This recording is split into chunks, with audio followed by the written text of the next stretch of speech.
Alright, Maria, back with another video. So I finally finished doing my laundry, folded it and put it away, and now it's done. And I'm actually quite relieved. So I have the whole day open.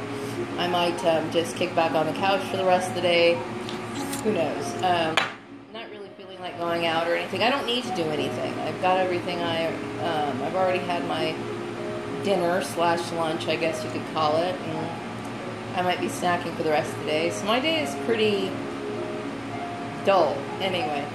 So an agency contacted me today out of the blue, and I sent her my resume, and I basically let her know that, go ahead and forward my resume if she is indeed legitimate, and if the employer wants to see me, then I will complete the application, because I'm not going to waste any more time looking for work.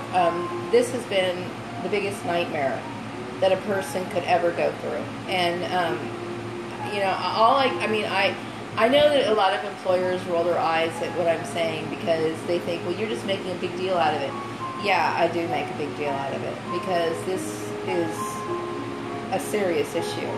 And I can only hope that it never happens to anybody else again, I was thinking today about the fallacy of racial unity, which is something I don't believe in. I don't believe in it. I believe a black person's just as likely to roll over you as a white person is, especially in situations like this, That's not to say that I don't have a love for my own race. I do. But I don't believe that, I'm going to find any comfort or unity with just because a person looks like me. People are people, and they're evil. Every single last one of them, regardless of your race. So, and of course, when it comes to different races, there's different angles at it, but still, at the most part, look at my family. My family rolled over on me for years. They've been doing this, just damaging my life, and you should expect more of a unity or loving bond from your family, your own blood, okay, who happens to be the same color as you, from anybody. But of course, that was never there. Just a bunch of competitive bullshit that I didn't need. I don't believe that people are united. Okay, some people are going to click, and they're going to form loving bonds based on some sort of understanding, and that happens to be on an individual basis. I don't believe in any of that, which is very rare for a lot of people, but that's how I live, and I can see evidence of that, and that's how I see things, In my targeting, I have been just as rolled over by my own people of color as I have been by white people. And I will tell you that I have never believed that, that people are unified by any of that, regardless, okay? And in situations like this, it proves it. And I think that, my targeting has really opened up a lot of things, for people to look at, if they care to really look at a situation and see it and analyze it for what it is. The whole aspect of human nature, the fallacy and the falsehood of a bullshit religion. I'm not calling Christianity bullshit, but this particular scheme was definitely bullshit. And the idea behind it is bullshit. The issue of race relations, people like to think, oh, race relations have gotten so much better. No, they haven't. Okay? And then the bullshit about, black people standing and supporting each other. That's bullshit, too.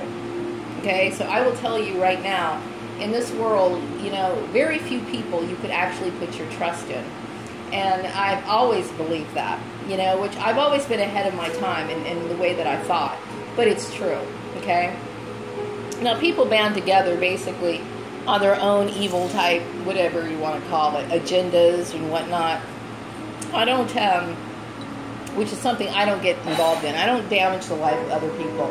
I respect life in all of its forms. And, some people would say, oh, I know, like, a lot of white people got stirred up and, created a lot of problems for me here in this town, and there was a lot of racial issues and whatnot, I'm not a threat to the white race, and I don't know why people, like I said, the very thought of that is just absurd to me, My son is biracial, and I've known, several white people in my life, Some of them I felt close to, and a lot of them I didn't. You know what I mean? I have to take people on an individual basis. What is in their heart, the content, and their character is basically what I base it on. And I try to, gravitate towards people who are very strong and able to think for themselves and not be influenced by outside sources. That's the key. Those sort of individuals are worth my attention, worthy of my friendship and whatever. So there's a lot to really look at this. I mean, this situation proves so much, and I can only hope that people learn from it. When it comes to employment, I used to feel safe I used to feel threatened, of course, right? But I never realized that people could easily just manipulate your employment the way that it has been done. Because I always thought that what I knew, what I took seriously, and I understood what the laws were, I really did believe, I foolishly believed that everybody respected that, everybody knew that. And they don't. And this really is eye-opening to me because so many people are not worthy of the positions that they're in. And there seems to be like some sort of competition of keeping people who are really competent in what they're doing out of the workplace, and then people who are benefit from such a corrupt system. And that is very eye-opening, and it is very discouraging to people like myself.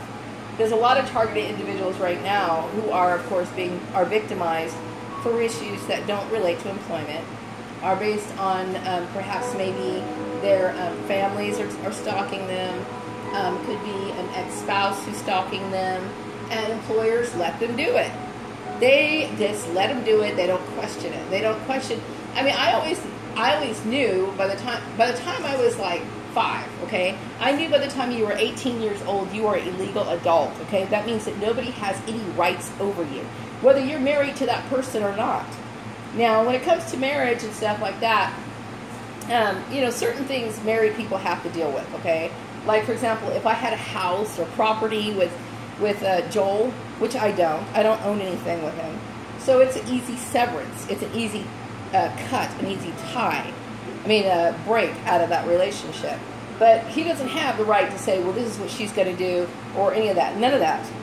That's against the law. You know what I mean? And when it comes to employment, it's like you don't base it on those things. I mean, you don't base it on marriage, race, religion, whatever, blah, blah, blah, blah, blah, blah, blah. And, every day I wake up and I keep thinking, this is the world I live in. This world, to me, is so corrupt and so evil and just so, lacking in morals. It's ridiculous. That's not to say that I don't want friends, and I'm certainly not excluding white people from being friends. I'm just saying I have to be careful about who I deal with. You know what I mean?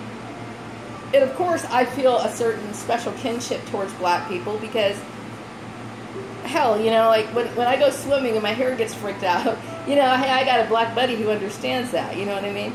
But for the most part, I don't exclusively look for certain people. I look for a certain type of person to be, to relate to, is what I'm looking for.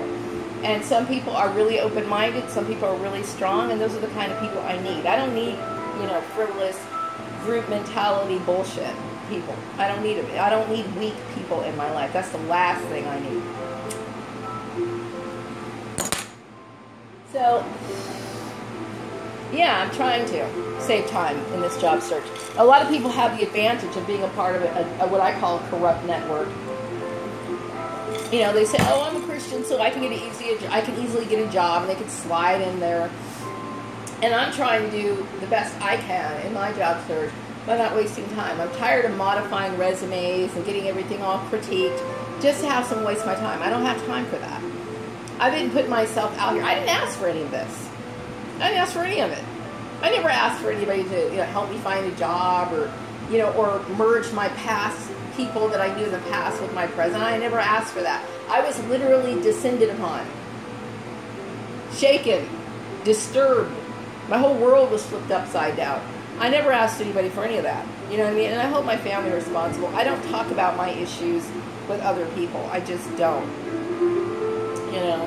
So So, yeah, I'm glad I purged my family from my life, and I feel better about it. I do. I feel much better about it. That's one thing I feel better about. And I think a lot of the trauma has relating to my family and the scapegoating issue. I think a lot of it is I'm more peaceful with it now. It's like I understand exactly who I am, what I represent to them, what I've always represented to them. And, you know, it makes sense now. You know what I mean? My biggest issue is I want to keep these people at bay forever. I don't want to see them again. I'm very disturbed by who these people are. Very. You know, I might send my mom a Christmas card or something like that, but that's about the extent of it. I'm done. You know? You can't put that kind of hurt on a person and expect everything to be okay. It's not okay. It's not okay at all, and it's not acceptable, you know? I get tired of people trying to dictate my life. I know what's right for me, you know? And it's kind of like the blind leading the blind. Here these people, they're so puffed up with this ridiculous pride, thinking they have something to teach me. You don't have anything to teach me. Now, that's not to say that there's things I can't learn. I mean, there's obviously certain people have possessed certain skills and knowledge that I don't know about. Like, for example, I wanted to be a CPA, okay? I wanted to be one. Obviously, they know more than I do. They have more to teach me than I mean, I obviously have to scrap that because I've already wasted my time. Too much time has passed on in fear and aggravation. So there's no point in me even trying to pursue that goal anymore. All I can do is sit here and pick up and try to like find stable employment and try to live out the rest of my life. That's how fucked up my life has become. You know, all because of my stupid family. I hate them. I fucking hate them. You know, they better hope to God I never see them because I might have, somebody will have to hold me back because I have every intention of killing them. That's exactly how I feel. And that's not a joke. It's not a joke at all. So it's better for me to stay the hell away from them. I need to keep myself out of trouble. I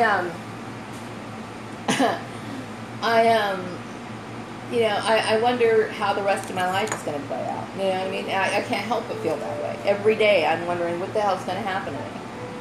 What's going to happen to me now? You know, and how could you not think that? You know? I'm hoping that employers will see the benefit of this. I really do. I mean, nobody should have to live like that. Nobody should have to live in fear 24 hours a day for their life. They shouldn't.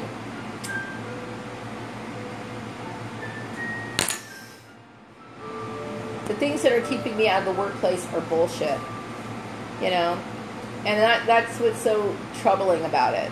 Like, I want to go back to work so bad. I don't like being at home. I'm not a home person. I mean, I am, but not like this. I mean, that's insane. You know? And I don't want to ever see Steve Murray again. He's another one that I would put on my hit list. You know what I mean? Definitely put his ass on the hit list. I won't do it, but if something happened to him, I would probably laugh. That's exactly how I feel. I would be elated. So anyway, yeah, I got to express my opinion because, you know, when people mess with your life to the extent of what they've done, you can't help but feel that way. You know? I'm justified in my feeling. Wrapping up this video. Be back with another one later.